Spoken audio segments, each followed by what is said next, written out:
Well, it is all the buzz this weekend, an opportunity to learn about being a beekeeper. The Appalachian Bee Club of East Tennessee will hold its annual Beginning Beekeeper School coming up this Saturday. Here with more on what you can expect is Stephen Winkler, the president of the organization. Hi. Great to have you on the show. Thanks for having me. I was talking to Mindy. She said she was one of your students a long time ago. And well, that's good. She absolutely loves it. What a great opportunity for folks to learn more. Yeah, it's when you first start beekeeping, it can be very overwhelming. There's a lot to learn. There's a lot that needs to be done your first year, and that's what the bee school covers, is all the things as a first year beekeeper that you're going to have to deal with and have to address and watch for will be covered during the school on Saturday, April 4th. So from everything from where to set your hive up in your yard to feeding your bees and the different equipment that can be used is the kind of topics we'll cover, so that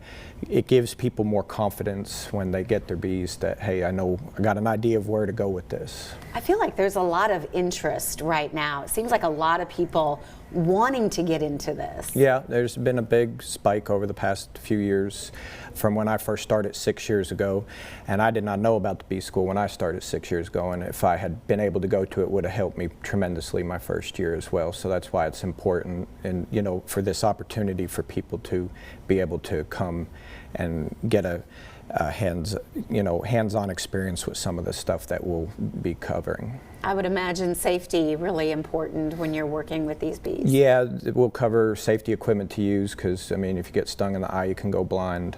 It's and it's not fun to get stung. It does hurt, but that's part of the job. Yeah, and of course the success, the opportunity to be a beekeeper, there's a sweet reward. Oh yeah, the honey, that's what most people want. Honey or pollination would be the two things that most people want, and that's also where it'll help with the bee school can help, because it sets you up. Your first year, you're more concerned with getting your bees ready for winter, to survive the winter.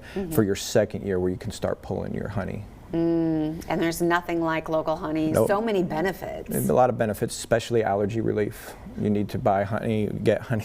I know. You need to what get honey. Allergy relief? That sounds amazing to me. Yeah, you got honey from your area to get help with allergy relief. Yeah, yeah, it makes such a difference. And it's so good for the environment. We talk about the bee population. Yes, it's beekeepers like myself and the other members, that's what's helping increase the population of bees, which helps pollinate, because most things we eat are pollinated by bees. Yeah. Comes full circle. Yeah. And tell me a little bit about the organization. So the Appalachian Bee Club, we're a group that meet in Jonesboro each month at the Farm Bureau building. We basically meet once a month to talk about, from that day until the next month's meeting, anything that we're going to be looking for in the hives. So like our March meeting through to our April meeting, we're talking about swarming, we're talking about preparing for the honey flow, if we're going to make splits off of hives, different things like that. So it's just a place for fellowship, so that people can come and talk about bees, learn stuff, especially new beekeepers that are coming in, help find mentors for newer beekeepers, be able to network with experienced beekeepers. Yeah, what a great resource. And coming up Saturday, you're also going to have some vendors there and give information? We'll have different members of the club speaking on the different topics. I'll post a schedule program tonight on the Facebook page for Appalachian Bee Club of East Tennessee. We'll have equipment available, we'll have door prizes, we'll have a silent auction. Different companies from the area have made donations. Dry Ridge Bee Supply in Weaverville, Stone Mountain Apiaries, Food Cities helped out. Food City in Irwin's provided me with stuff for it and everything.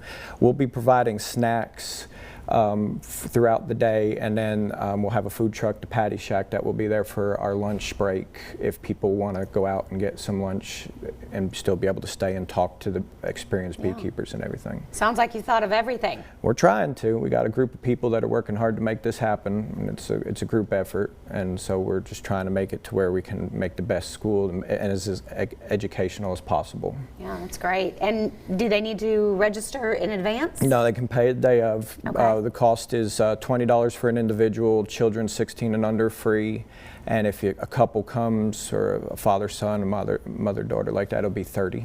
All right. Well, Stephen, a lot of great information. Thank you so much for joining us. I appreciate it. It is coming up this Saturday, April the 4th. It begins at 8:30, runs until 5 p.m. As he said, there is a break for lunch happening there at the Appalachian Fairgrounds. For more information, you can look them up on their Facebook page, the Appalachian Bee Club of East Tennessee.